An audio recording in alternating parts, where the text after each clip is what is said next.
आप देख रहे हैं एबीपी गंगा। चलिए शुरुआत करते हैं खबरों की। एक बार फिर से उत्तर प्रदेश में कोरोना डराने लगा है। जहां लगातार कोविड केस में बढ़ोतरी देखी जा रही है, तो वहीं लखनऊ में कोविड पॉजिटिव एक महिला के इलाज के दौरान मौत हो गई। लंबे अंतराल के बाद कोरोना ने फिर डराने का काम किया है। यूपी में कोरोना के आंकड़े तेजी से बढ़ने लगे हैं। इतना ही नहीं, लखनऊ में कोविड-19 से इस साल पहली मौत हुई है, जिसके बाद स्वास्थ्य महकमे की चिंता बढ़ गई है। कोरोना के पिछले 24 घंटे में आए आंकड़ों की बात करें तो पिछले 24 घंटे में 232 नए कोविड केस सामने आए। प्रदेश में कोरोना के कुल एक्टिव केस 991 हो गए। सबसे ज्यादा 62 कोविड पॉजिटिव गौतम बुद्ध नगर में मिले, जबकि लखनऊ में 52 लोग कोरोना पॉजिटिव मिले हैं। तीसरे नंबर पर गाजियाबाद है, जहां पर पिछले 24 घंटे में 24 कोविड केस सामने आए। वहीं लखनऊ में कोविड पॉजिटिव एक महिला की मौत हो गई। बुजुर्ग महिला 2 अप्रैल को कोविड पॉजिटिव मिली थी। आलमबाग के निजी अस्पताल में इलाज के दौरान महिला की मौत हो गई। उत्तर प्रदेश में कोविड के एक्टिव केस की संख्या अब 991 पहुंच चुकी है। सबसे ज्यादा केस की अगर बात करें तो गौतम बुद्ध नगर और राजधानी लखनऊ में देखने को मिल रहे हैं। कोरोना से निपटने की तैयारियों को परखने के लिए 10 और 11 अप्रैल को प्रदेश के सभी अस्पतालों में मॉक ड्रिल की जाएगी। साथ ही सभी से मास्क लगाने और भीड़ भाड़ वाले इलाकों में कोविड प्रोटोकॉल का पालन करने की अपील की जा रही है। उत्तराखंड के तमाम हिस्सों में अवैध मजार बनाकर अतिक्रमण के मामलों पर मुख्यमंत्री पुष्कर सिंह धामी ने सख्त रुख दिखाते हुए अतिक्रमण करने वालों को 2 टूक चेतावनी दे दी है। मुख्यमंत्री पुष्कर सिंह धामी रामनगर पहुंचे, जहां उन्होंने प्रदेश में धार्मिक निर्माण और मजार बनाकर सरकारी जमीनों पर अवैध कब्जा करने वालों से खुद ही अतिक्रमण हटा लेने की बात कही है। अतिक्रमण है, उसको हमने कहा है कि जो लोग इसके पीछे हैं वो स्वयं ही इसको हटा लें। ये लैंड जिहाद के रूप में हो या किसी अन्य रूप में हो, जो भी गैर कानूनी गतिविधियां हैं वो किसी कीमत पर बर्दाश्त नहीं होंगी। मुख्यमंत्री पुष्कर सिंह धामी ने साफ कर दिया है कि उत्तराखंड में जमीनों पर अवैध अतिक्रमण का मामला कानून से जुड़ा हुआ है और उत्तराखंड में सरकारी जमीनों पर कब्जा या अतिक्रमण किसी भी कीमत पर बर्दाश्त नहीं किया जाएगा। राजनीति का विषय नहीं है, ये कानून का विषय है और हम कानून को मानने वाले लोग हैं। अतिक्रमण किसी भी कीमत पर हम उत्तराखंड के अंदर नहीं होने देंगे। उत्तराखंड में लंबे वक्त से सरकारी जमीनों पर अवैध मजारों का निर्माण करके जमीन पर कब्जे के मामले सामने आ रहे थे, जिस पर उत्तराखंड सरकार ने संज्ञान लेते हुए इन अवैध कब्जों को हटाने की चेतावनी दे दी है। मुख्यमंत्री धामी के बयान के पीछे की वजह उत्तराखंड में लंबे वक्त से लगातार सामने आ रही अतिक्रमण की शिकायतें हैं, जिसमें सामने आया है कि प्रदेश में बड़े पैमाने पर अवैध मजार बनाकर जमीनों पर कब्जा किया गया। उत्तराखंड के पहाड़ी और जंगली इलाकों में इस तरह की 1-2 नहीं बल्कि 1000 से ज्यादा मजारें दिख जाएंगी। यहाँ तक कि रामनगर में Jim Corbett national tiger reserve में भी 1-2 नहीं बल्कि दर्जनों अवैध निर्माण करके वन विभाग की जमीनों पर जगह जगह अवैध कब्जा करने की बात सामने आई है, जिसकी तस्दीक खुद उत्तराखंड के जानकार भी कर रहे हैं। ऐसी अवैध मजारों की छानबीन के दौरान जमीन से किसी भी तरह के मानव अवशेष नहीं मिले हैं। पिछले 20-22 सालों में ऐसा देखा है कि एकाएक मजारों की संख्या उत्तराखंड में बहुत ज्यादा बढ़ गई। अभी तक जो मजारें हटाई गई हैं, जैसा हमारी जानकारी में आया, उनके अंदर कुछ नहीं मिला है। सरकार के संज्ञान लेने के बाद इस तरह की 1-2 नहीं बल्कि 1000 से ज्यादा अवैध मजारों को चिन्हित किया गया है, जिन्हें पिछले 10-15 साल में सिलसिलेवार तरीके से पहले कच्ची मजार की शक्ल दी गई और धीरे धीरे पक्का निर्माण हो गया, जिन्हें हटाने की तैयारी शुरू हो गई है। निश्चित तौर पर ये हटाया जाना चाहिए। इसके लिए सरकार भी संजीदा है, वो भी इस विषय पर कार्य कर रही है। आप देखेंगे इस रूट पर जो ये मजार बनी है, यहाँ से प्रतिदिन प्रशासन की गाड़ियाँ पेट्रोलिंग करते हुए भी जाती हैं। फिलहाल धामी सरकार ने साफ कर दिया है कि अतिक्रमण करने वाले खुद ही अवैध निर्माण ध्वस्त करें, नहीं तो सरकार अतिक्रमण के खिलाफ विशेष अभियान शुरू करेगी।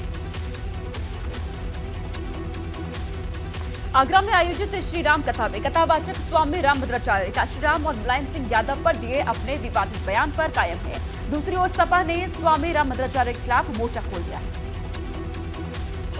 मुलायम काशीराम प्रेम से बोलो। तुलसी पीठाधीश्वर स्वामी रामभद्राचार्य का ये वही बयान है जिसके बाद समाजवादी पार्टी ने उनके खिलाफ मोर्चा खोल दिया है और आगरा के सदर थाने में तहरीर दी है। दरअसल आगरा में श्री राम कथा के आयोजन के दौरान कथावाचक स्वामी रामभद्राचार्य ने बसपा के संस्थापक काशीराम और सपा के संरक्षक रहे मुलायम सिंह यादव को लेकर एक विवादित बयान दिया। ये बयान सपा के राष्ट्रीय महासचिव स्वामी प्रसाद मौर्य के नारे का पलटवार था। विवाद बढ़ने के बाद भी स्वामी रामभद्राचार्य अपने बयान पर कायम हैं। उन्होंने कहा कि अगर भारत में रहना है तो सभी को वंदे मातरम कहना होगा। सभी को कहना चाहिए, भारत में रहना है तो वंदे मातरम कहना है। इसके अलावा स्वामी रामभद्राचार्य ने कहा कि उन्होंने कभी हिंदू राष्ट्र की बात नहीं की, लेकिन रामचरितमानस को राष्ट्रीय ग्रंथ घोषित किया जाना चाहिए। रामचरितमानस को राष्ट्रीय ग्रंथ होने की बात मैंने कही थी और अभी भी कह रहा हूँ। स्वामी रामभद्राचार्य के बयान को सपा ने दलितों का अपमान बताया है और उनकी कथा पर प्रतिबंध लगाने की मांग की है। ऐसे भगवताचार्य जी के खिलाफ कड़ी से कड़ी कार्रवाई की जाए। इनके आगे के प्रोग्रामों पर वो इनके कथावाचक जो इनका वो बना रखा है वो सब बैन लगाया जाए। माफिया अतीक अहमद और उसके परिवार पर कानूनी शिकंजा कसता जा रहा है। उमेश पाल अपहरण केस में उम्र कैद की सजा काट रहे अतीक और उसके बेटे उमर पर व्यापारी मोहित जायसवाल का अपहरण करके पिटाई करने और संपत्ति अपने नाम करने के मामले में आरोप तय कर लिए गए हैं। लखनऊ की सीबीआई कोर्ट में अतीक अहमद और उसके बेटे उमर अहमद पर सीबीआई की तरफ से दाखिल की गई याचिका पर आरोप तय कर दिए गए हैं। अभी सजा का ऐलान नहीं किया गया है। दरअसल साल 2018 में अतीक अहमद और उसके बेटे उमर अतीक पर लखनऊ के रियल एस्टेट कारोबारी मोहित जायसवाल के अपहरण का आरोप है। 2018 में अतीक अहमद यूपी के देवरिया जेल में बंद था। मोहित जायसवाल के अपहरण के बाद उसे देवरिया जेल में ले जाया गया, जहां उसके साथ मारपीट की गई थी। आरोप ये भी है कि मोहित से उसकी कंपनी का नाम अपने नाम कराने का दबाव बनाया गया था। इस मामले में अतीक अहमद और उसके बेटे उमर अतीक को धारा 364A, 420/120A और आईपीसी की कई दूसरी धाराओं में भी दोषी ठहराया गया है। लखनऊ के कारोबारी मोहित जायसवाल के अपहरण केस में अतीक अहमद और उसके बेटे उमर पर चार्ज फ्रेम होने के बाद अब जल्द ही ट्रायल शुरू होगा। इस सुनवाई के दौरान अतीक अहमद वीडियो कॉन्फ्रेंसिंग के जरिए जुड़ा था, जबकि अतीक अहमद के बेटे उमर को लखनऊ जेल से सीबीआई कोर्ट लाया गया था। प्रयागराज में एक बार फिर बमबाजी की घटना सामने आई है। भाजपा के जिला मंत्री विजय लक्ष्मी चंदेल के बेटी पर बम से हमला किया गया। 2 बाइक सवार 6 बदमाश कार पर फरार करके बम से हमला करके फरार हो गए। पूरी वारदात सीसीटीवी में कैद हो गई। ये तस्वीरें प्रयागराज के झूसी थाना क्षेत्र के आवास विकास कॉलोनी की हैं। देखिए किस तरह से 2 बाइक पर सवार बदमाश एक के बाद एक सफारी गाड़ी पर बम से हमला कर रहे हैं। इस तरह से बमबाजी को अंजाम देकर दोनों बाइक सवार 6 बदमाश मौके से फरार हो गए। मौके पर टीम ने पहुंचकर सफारी गाड़ी को अपनी जब्त में लिया। फॉरेंसिक टीम को बुलाकर विस्फोटक पदार्थ के संबंध में जांच की जा रही है तथा अभियुक्त की गिरफ्तारी के लिए टीम बनाकर प्रयास किए जा रहे हैं। आपको बता दें कि भाजपा के जिला मंत्री विजय लक्ष्मी चंदेल के बेटे विधान सिंह इस कार में अपने दोस्त के साथ मौजूद थे। बमबाजी की घटना में विधान सिंह और उसका दोस्त बाल बाल बच गए। 20 साल के विधान सिंह गुरुवार रात करीब 8 बजे अपनी मौसी के घर गए थे, जहां पर बम से हमला किया गया। हमले का आरोप कौशाम्बी थाने में तैनात कांस्टेबल शिववचन यादव के बेटे शिवम यादव पर लगा है, जिसका कुछ दिन पहले विधान के साथ विवाद हुआ था और दोनों ने भाजपा नेता के घर जाकर माफी मांगी थी। लेकिन बावजूद इसके जान से मारने की नीयत से विधान की कार पर बमबाजी को अंजाम दे दिया गया। गैंगस्टर अपना बना रखा है, बढ़िया से गुंडाई कर रहे हैं और इस पे सख्त कार्रवाई होनी चाहिए। लड़के को तुरंत गिरफ्तारी होना चाहिए। इस मामले में भाजपा नेता विजय लक्ष्मी चंदेल ने झूसी थाने में शिकायत दर्ज करवाई है। आकांक्षा दुबे सुसाइड केस में मुख्य आरोपी समर सिंह को आज वाराणसी कोर्ट में पेश किया जाएगा। उससे कल गाजियाबाद से वाराणसी लाया गया था। भोजपुरी एक्ट्रेस आकांक्षा दुबे सुसाइड केस में मुख्य आरोपी समर सिंह को गाजियाबाद के थाना नंदग्राम क्षेत्र के राजनगर एक्सटेंशन से गुरुवार रात 1 बजे गिरफ्तार किया गया। बताया जा रहा है कि समर सिंह काफी समय से राजनगर एक्सटेंशन की चार्म क्रिस्टल सोसाइटी में छिपा हुआ था। समर सिंह का वाराणसी पुलिस ने गाजियाबाद के एमएमजी जिला अस्पताल में मेडिकल कराया, जिसके बाद उसे कोर्ट में पेश किया गया। कोर्ट से रिमांड मिलने के बाद उसे वाराणसी पुलिस अपने साथ लेकर काशी रवाना हो गई। वाराणसी पुलिस उसे लेकर के वाराणसी आएगी। इसके बाद कानूनी कार्रवाई जो भी है विधिक वो संपन्न की जाएगी। हालांकि आकांक्षा दुबे की मां ने पुलिस की कार्रवाई पर सवाल उठाए हैं। मैंने जो रिपोर्ट लिखाया था वो तो रिपोर्ट लिखा ही नहीं गया, मेरा वो बयान दर्ज ही नहीं हुआ, अपने हिसाब से बयान दर्ज किया गया। समर सिंह की गिरफ्तारी आकांक्षा दुबे सुसाइड केस में एक बड़ी कामयाबी मानी जा रही है। हालांकि आकांक्षा दुबे सुसाइड केस में वकील शशांक शेखर त्रिपाठी का कहना है कि न्याय मिलने तक उनकी लड़ाई जारी रहेगी। आज समर सिंह की गिरफ्तारी हुई है, वह न्याय की दिशा में पहला कदम है। हम लोग आकांक्षा दुबे की हत्या की लड़ाई लड़ते रहेंगे। मुख्यमंत्री योगी आदित्यनाथ ने सभी विभागों के अधिकारियों को तय समय में काम पूरा करने के सख्त निर्देश दे रखे हैं, लेकिन इसके बावजूद कई विभागों के अफसरों की कार्यशैली में कोई सुधार नहीं हुआ है, जिन पर जल्द ही कार्रवाई होनी तय है। उत्तर प्रदेश की अफसरशाही में जल्द ही मुख्यमंत्री योगी आदित्यनाथ की जीरो टॉलरेंस नीति देखने को मिल सकती है, क्योंकि मुख्यमंत्री योगी आदित्यनाथ जन समस्याओं के निस्तारण में हीला हवाली से बेहद नाराज हैं।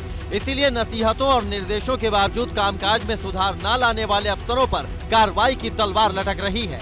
अगर मुझे कहीं दिखेगा कि अगर किसी अधिकारी की लापरवाही है या शिकायत निस्तारण में समय से नहीं हो पा रहा है, तो निश्चित तौर पे उन विभागीय अधिकारियों के खिलाफ मैं कार्रवाई करूंगा। सीएम दफ्तर ने सबसे अच्छा और सबसे खराब प्रदर्शन करने वाले टॉप 10 अफसरों की एक लिस्ट तैयार की है, जिसमें सबसे खराब प्रदर्शन करने वाले अफसरों पर कार्रवाई की तैयारी है। इनमें प्रयागराज, आजमगढ़, मिर्जापुर, गोरखपुर और वाराणसी के मंडल आयुक्त शामिल हैं। जो भी मामले संज्ञान में आते हैं उसको जांच लिखते हैं और जांच होने पर कार्रवाई होती है। कितना रसूखदार हो उसके खिलाफ कार्रवाई होती है, उसमें अधिकारी भी आएगा, अधिकारी के खिलाफ भी कार्रवाई होगी। इसके अलावा खराब प्रदर्शन करने वाले जिलाधिकारियों की भी एक लिस्ट तैयार की गई है। इनमें बलरामपुर, गाजीपुर, मिर्जापुर, वाराणसी, जौनपुर, एटा, अयोध्या, कन्नौज, संत कबीर नगर और सिद्धार्थ नगर के डीएम का प्रदर्शन बेहद खराब है। वही विकासनगर के त्यूड़ी में 4 जिंदगियां आग में खाक हो गई। शायद सभी की जान बच भी जाती, लेकिन मौके पर पहुंची फायर ब्रिगेड में पानी ही नहीं था। अब इस मामले में एक और कार्रवाई हुई तो दूसरी तरफ सियासत भी शुरू हो गई।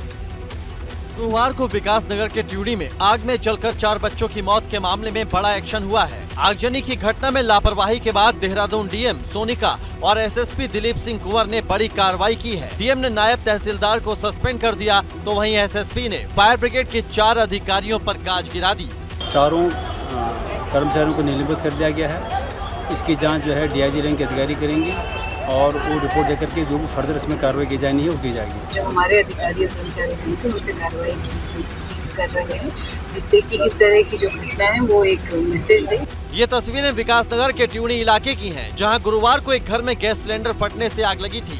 सूचना पाकर मौके पर फायर ब्रिगेड पहुंची, लेकिन उसमें पानी ही नहीं था जिससे लोगों की जान को बचाया जा सकता। बस फिर क्या था, स्थानीय लोगों का गुस्सा फायर ब्रिगेड के ऊपर फूट पड़ा। इस पूरे मामले की जांच डीजीपी अशोक कुमार ने डीआईजी निवेदिता कुकरेती को सौंपी है, जिन्हें 3 दिन में अपनी रिपोर्ट देने के आदेश दिए हैं। इस घटना के बाद सियासत भी शुरू हो गई।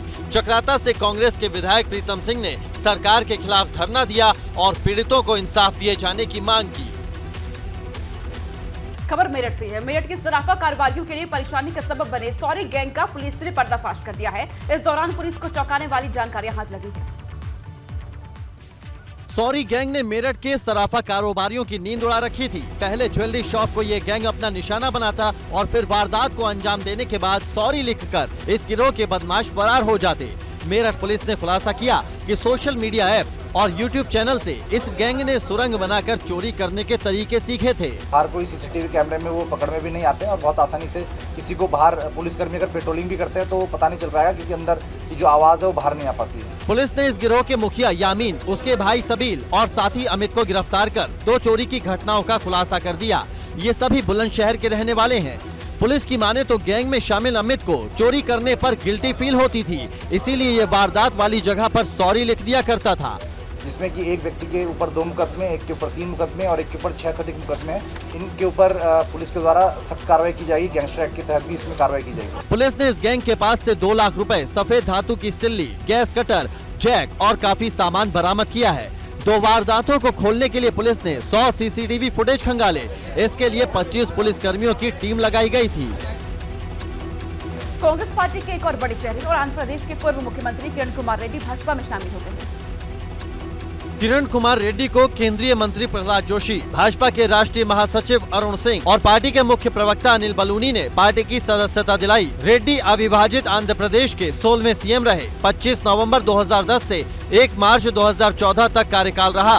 2 जून 2014 को तेलंगाना राज्य के गठन के बाद संयुक्त आंध्र के आखिरी सीएम रहे और पिछले महीने ही किरण कुमार रेड्डी ने कांग्रेस छोड़ दी थी।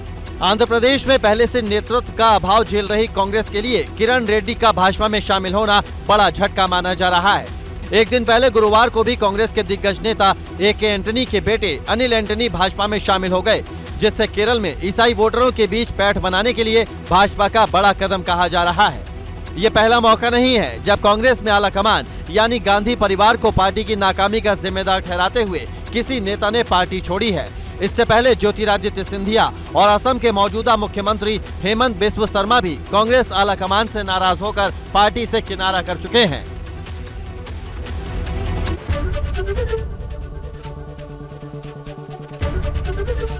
ABP गंगा, खबर आपकी, जुबान आपकी।